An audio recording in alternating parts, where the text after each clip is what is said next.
कभी सोचा है कि अगर किसी की जिंदगी एक किताब की तरह हो और उस किताब का अगला पन्ना लिखने की कलम उसी के हाथ में हो तो आज हम इसी पावरफुल आइडिया को समझने वाले हैं और जानेंगे कि अपनी कहानी का हीरो कैसे बना जाता है। चलिए शुरू करते हैं। तो ये जो पूरी बात है ना, वो इसी एक सोच पर टिकी है। जरा सोचिए कि हमारी जिंदगी एक किताब है। इसका हर चैप्टर एक नया मोड़ लेकर आता है। कुछ पन्ने तो धूप की तरह एकदम रोशन होते हैं और कुछ में आंधी तूफान भरे होते हैं। हर एक एक्सपीरियंस एक नया चैप्टर जोड़ता जाता है और हर सीख कहानी को और आगे ले जाती है। अब देखिए, हर अच्छी कहानी की तरह हमारी कहानी में भी एक विलन है। पर मजे की बात यह है कि ये विलन कहीं बाहर नहीं बल्कि हमारे ही अंदर छिपा हुआ है। ये है हमारा भीतरी दुश्मन जो हमें हर कदम पर आगे बढ़ने से रोकता है। आज की दुनिया एक लड़ाई के मैदान जैसी है। हर कोई यहाँ एक जंग लड़ रहा है। किसी की लड़ाई अपने काम से है, किसी की अपनी आदतों से, किसी की अपने रिश्तों से, और सच कहूं तो ज्यादातर लोगों की लड़ाई तो खुद से ही चल रही है। जीतना तो खैर सब चाहते हैं, लेकिन वो सबसे बड़ा दुश्मन है कौन जो हमें इस जीत से दूर रखे हुए है? आखिर वो क्या चीज है जो हमें आगे ही नहीं बढ़ने देती? और वो दुश्मन है गुस्सा। जरा इस चार्ट को देखिए, ये एक बहुत ही चौंकाने वाली तस्वीर दिखाता है। सोच कर देखिए कि अगर हमारी 95% एनर्जी सिर्फ हमें पीछे धकेलने में ही बर्बाद हो जाए तो आगे बढ़ने के लिए हमारे पास बचेगा क्या? सिर्फ 5%। गुस्सा हमारी एनर्जी के साथ ठीक यही करता है। और गुस्से से होने वाला नुकसान कोई छोटा मोटा नहीं होता, बल्कि बहुत गहरा होता है। इसकी एक चिंगारी अच्छे खासे रिश्ते तोड़ देती है, चलते हुए करियर को रोक देती है, दिमाग को निचोड़कर थका देती है और भविष्य को जलाकर राख कर देती है। लेकिन हर कहानी में टर्निंग पॉइंट तो आता ही है, जहां हीरो अपनी असली ताकत को पहचानता है। हमारी कहानी में वो असली सुपर पावर है सेल्फ कंट्रोल, यानी आत्मनियंत्रण की शक्ति। और इस सुपर पावर को पाने का रास्ता है बाइट द बुलेट का सिद्धांत। इसका सीधा सा मतलब है हिम्मत दिखाकर हर मुश्किल का सामना करना, कठिनाइयों से भागना नहीं, अपनी भावनाओं पर काबू पाना और खुद को अंदर से एकदम फौलाद की तरह मजबूत बनाना।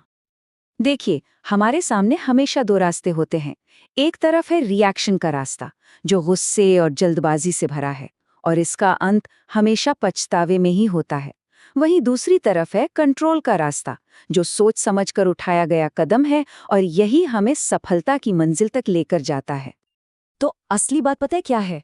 सेल्फ कंट्रोल, आत्मनियंत्रण ही वो असली सुपर पावर है। जिसने इसे सीख लिया वो समझो जीवन की हर लड़ाई जीत सकता है। तो सवाल ये उठता है कि इस सुपर पावर को हासिल कैसे किया जाए? इसका जवाब हमारे दिमाग की प्रोग्रामिंग को बदलने में छिपा है। चलें देखते हैं कैसे। ये एक बहुत बड़ी सच्चाई है कि हमारे विचार ही हमारी जिंदगी को बनाते हैं। अगर सोच नेगेटिव होगी तो वो हमें नाकामी की तरफ ले जाएगी, और अगर सोच पॉजिटिव होगी तो जीत पक्की है।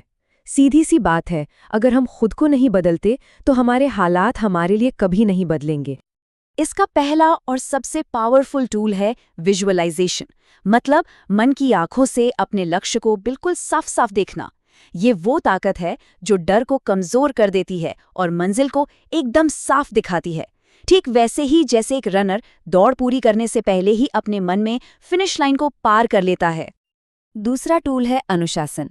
अब इसे कोई बहुत बड़ी चुनौती मत समझिए, बल्कि रोज की एक छोटी सी लड़ाई की तरह देखिए।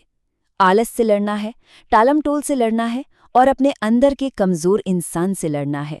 जब हम ये छोटी छोटी लड़ाइयाँ रोज जीतना शुरू कर देते हैं तो ये आदत बन जाती है और आदत ही जिंदगी बदल देती है। चलिए अब हम कहानी के उस हिस्से में आते हैं जहाँ संघर्ष सबसे ज्यादा होता है और वहीं से सबसे बड़ा बदलाव भी आता है। ये वो हिस्सा है जहाँ दर्द ताकत में बदल जाता है। इस एक बात को हमेशा के लिए याद रख लीजिए, जिंदगी में दर्द हमें तोड़ने के लिए नहीं आता, बल्कि ये हमें और भी मजबूत बनाने के लिए आता है। शर्त बस इतनी है कि हम इससे भागने के बजाय इसका सामना करें। जब बाइट द बुलेट के सिद्धांत को असल में अपनाया जाता है ना, तो वही दर्द, वही मुश्किल जो हमें तोड़ने के लिए आई थी, वही हमारी सबसे बड़ी ताकत बन जाती है। तो अब बात आती है कहानी के आखिरी हिस्से की। अपनी कहानी का कंट्रोल अपने हाथों में लेने का समय आ गया है। जब हम सेल्फ कंट्रोल सीख जाते हैं तो हमें वो सब कुछ मिलता है जिसकी हमें असल में तलाश होती है। मन की शांति, जिंदगी में एक संतुलन, कामयाबी और इन सबसे बढ़कर खुद पर विश्वास।